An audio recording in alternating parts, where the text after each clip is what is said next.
Welcome back, viewers.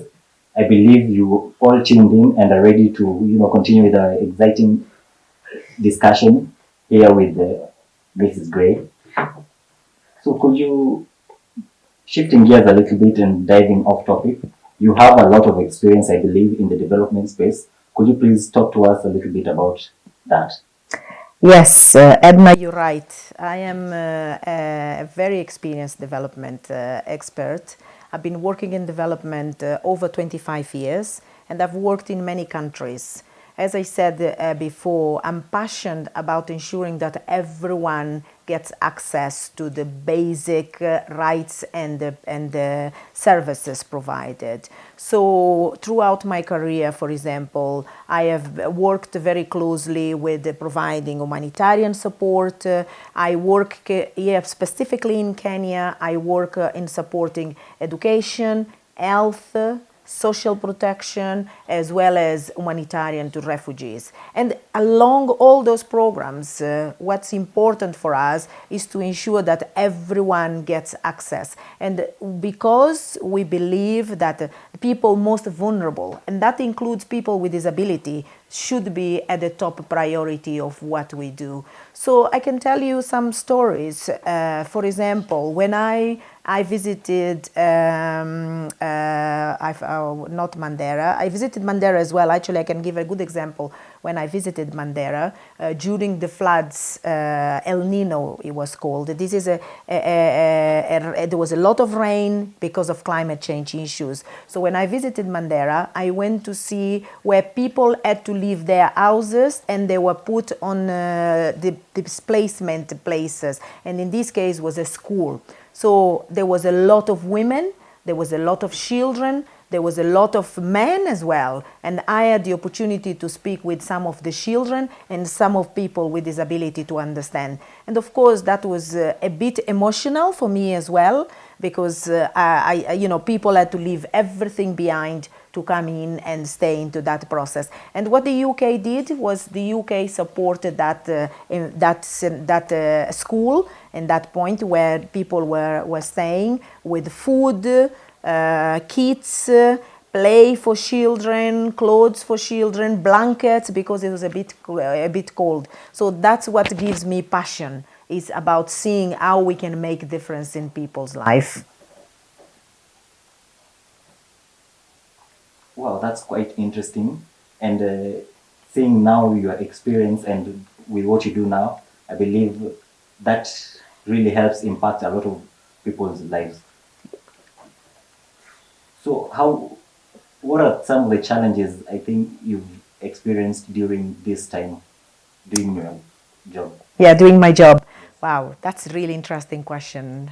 I think one of the challenges I experience, because I'm a mother myself and I have children at home, when I go and visit places like that, or when I go and see women with the little children in the hospital, my heart always sinks, because at the end of the day, I always feel, how fortunate I have that my children can have access to those hospitals.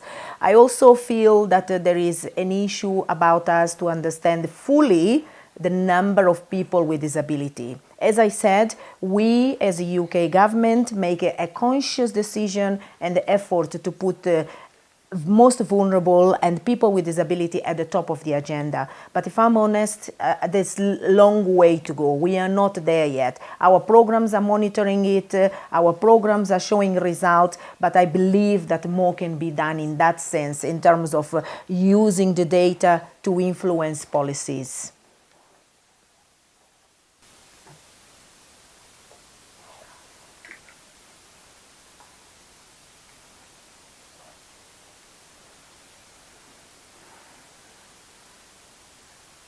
You've talked about the challenges you've experienced, seeing other women, suffering and their children.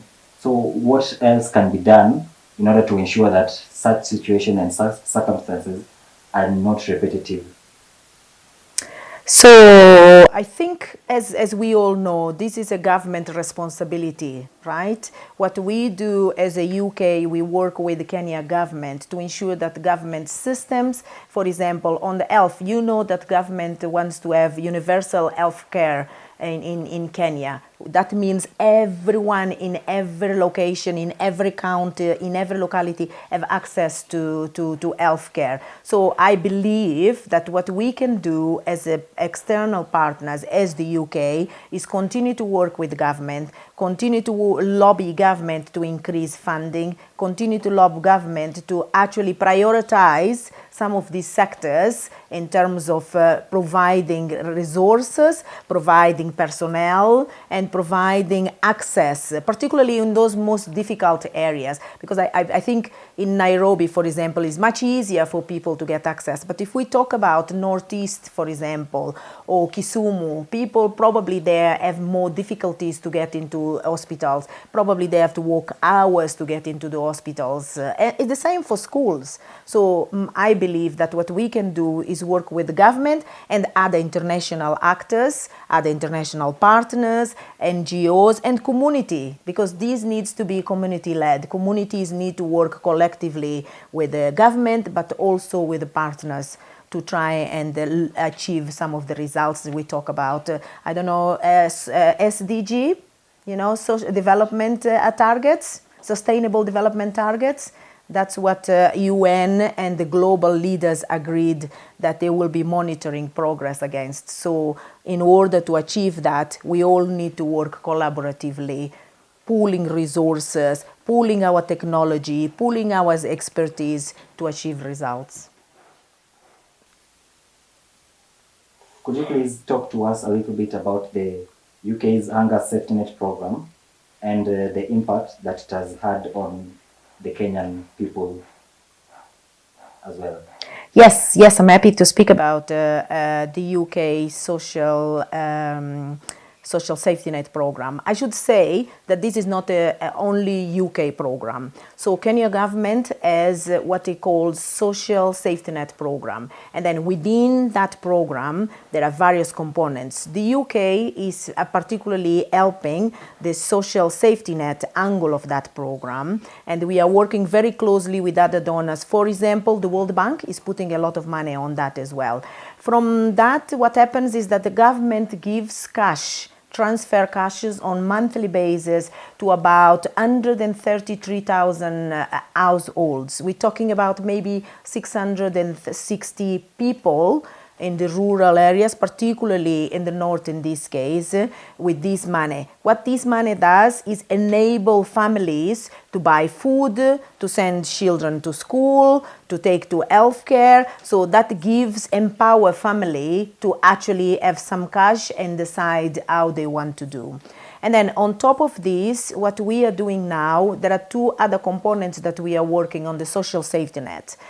One of them is on nutrition. We know that nutrition has a big impact on development of the brain for children. If children below 100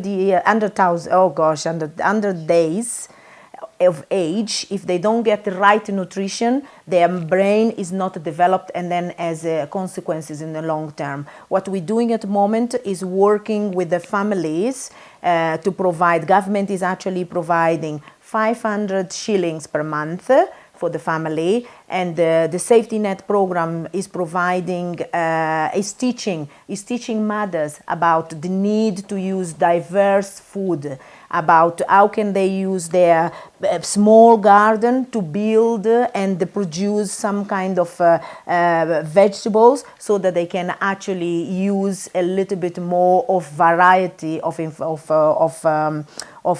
nutrition for the children, and teach mothers as well how to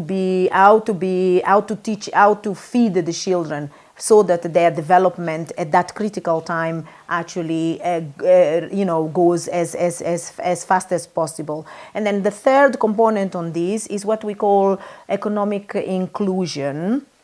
And economic inclusion, what we're doing is we are working with the families again to give them some cash so that they can start up some business. For example, can they work together as a cooperative and pool that resource together and do a big shamba for example, so that they can then sell some of that asset and then use the money for their own productive. This has been very successful.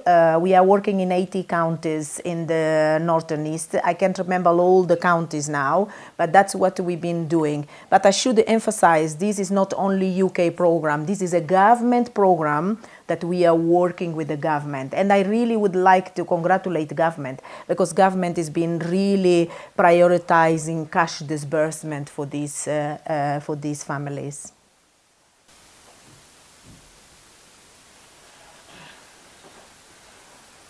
Well, that's quite interesting, and I believe many people didn't know about that.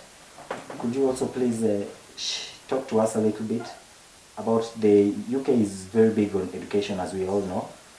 How have you aided the education sector here in Kenya? Thank you. Indeed, the UK is very strong on education, because we believe education is fundamental right for everyone, for economic growth, for jobs, for a lot of things. So previously we were funding what we call a global partnership for education, and through that program we supported 635,000 girls, mostly disadvantaged girls and vulnerable girls, to get access to school, get access to primary school. Most recently, we approved a new program which is called Inspire program, and this program is going to be working a lot more on the early childhood, and we're going to be working in 2 counties, Wajir and Mandera, supporting about 200,000 children, mainly people from disadvantaged, most vulnerable, people with disability, as well as girls and boys, to really get them the foundation learning. What we understand at the moment is that many children can get to grade 5 or 6, but they probably don't have the foundation. So the UK is investing in foundation learning, so that at nursery the kids can play with toys, can learn from each other. Not only creates the academic skills, but also social skills. In summary, that's what the UK is doing in education. Oh, and of course, we do also provide scholarships. You might be aware that we provide. In fact, at the moment, scholarship is open. I would like to encourage your viewers to apply for scholarship. The scholarship program, Chevening, actually provides opportunity for people to do their masters, 1-year masters in the UK. Please, Edna, can you encourage your viewers to apply? We want to see a lot more diverse people applying for those scholarships. Thank you. I believe, and I promise I will follow up on that, and I believe I will encourage some of the members of my community, the deaf community, to also apply and get those scholarships. So moving on, what about training of health workers? Because we know that we have exported some nurses to the UK. Could you please tell us more about this? Yes, you're right. You're right. We have been supporting training of nurses, but of all medical team, or I should say, yes, all medical team, through an agreement we have with the WHO, World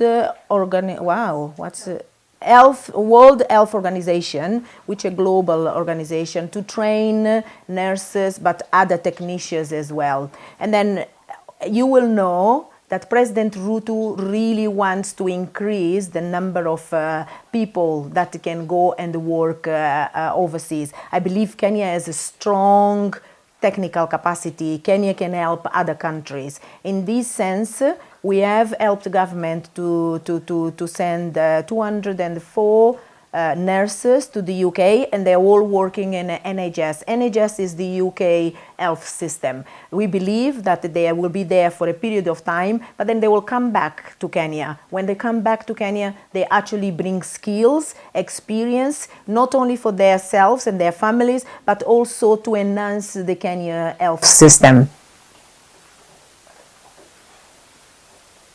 Thank you. Quite interesting.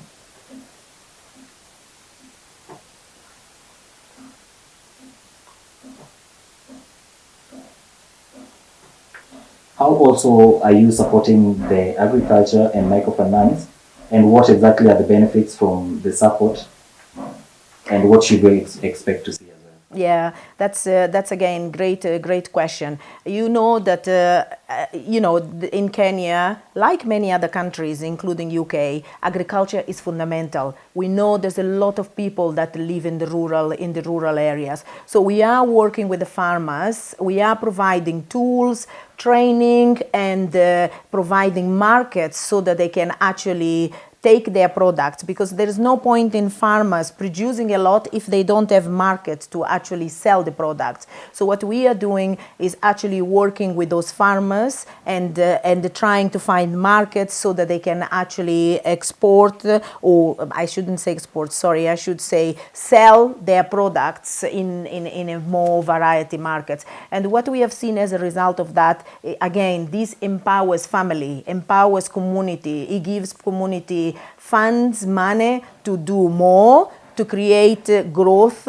in the communities, and this then has a subsequent effects on the family. Then the families are able to send children to school, the families are able to send children to medical health without a lot of problem, because they've been able to earn some money. So what we are doing is creating that enabling environment for this to happen. Thank you. So we're going to move a little bit faster. Okay. So as we come to a conclusion, Yes. could you please let's talk about malaria and the new R21 and RTS malaria vaccines? Yeah. And how is the UK helping and assisting us, the Kenya government, in this front as well? Yeah.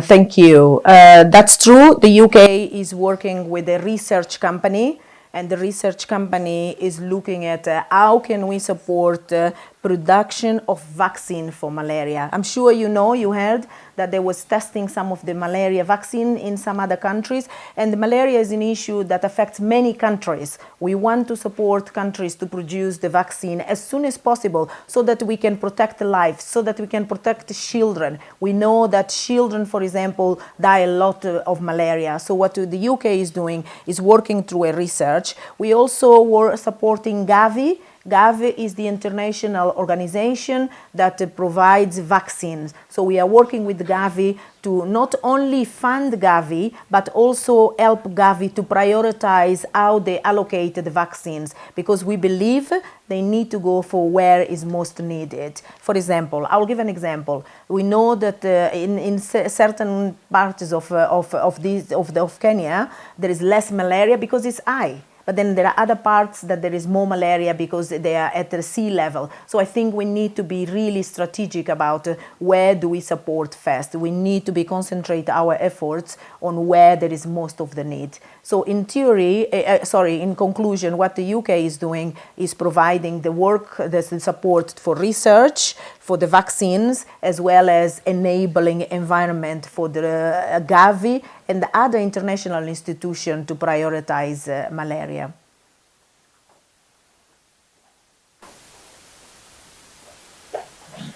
Thank you so much. It has been a very exciting and insightful interview.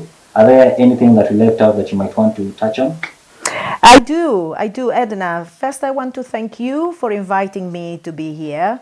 It's been really a pleasure to be here. As I said, I'm very passionate about supporting the most vulnerable people. I myself have, my daughter has some disability, and therefore every time I have an opportunity in my professional role to actually lobby governments, to actually working with the communities so that can make a difference in people's life, I'm really keen. So thank you, Edna, for inviting me. I'm very happy to be here in this important day. As I said, it's not only a day for people that can't hear, but it's a day for everyone with a disability. We should all be lobbying for people with a disability, for women, for children, for those most vulnerable that don't have access. So I'm very grateful for this opportunity. Thank you so much. I am also as equally grateful that you took your time to come here to share with us your experience. And I believe that the deaf community, as well as other persons with disability, are very interested and have joined and have followed the show. And how else could they be able to get more access to more information that you have? And maybe through our website or something? Yes. So thank you, Edna. We do have a website. We do have through gov.uk. If you go there and search for Kenya, you will find information on that. Apart of that, we also have a Twitter account. We have a Facebook account, and we have the LinkedIn account as well, and Instagram. So people can follow there. And please do tell us as well. This should be a two-way, Edna. I'm really keen to hear feedback from your listeners. So I will look forward for that. Thank you so much. Thank you, Edna. You're welcome. Okay. Thank you, viewers. I believe that brings us now to the end of our interview and our interaction. I pray that God continues blessing you throughout your work. You've been with me, your host, Edna Kaindi, and that is my sign name, with my guest, Mrs. Eduarda Gray. I forgot to give you a sign name. I think that will be your sign name. G on your cheek. Yes. Fantastic. Now that is your sign name. Thank Mrs. you. Gray.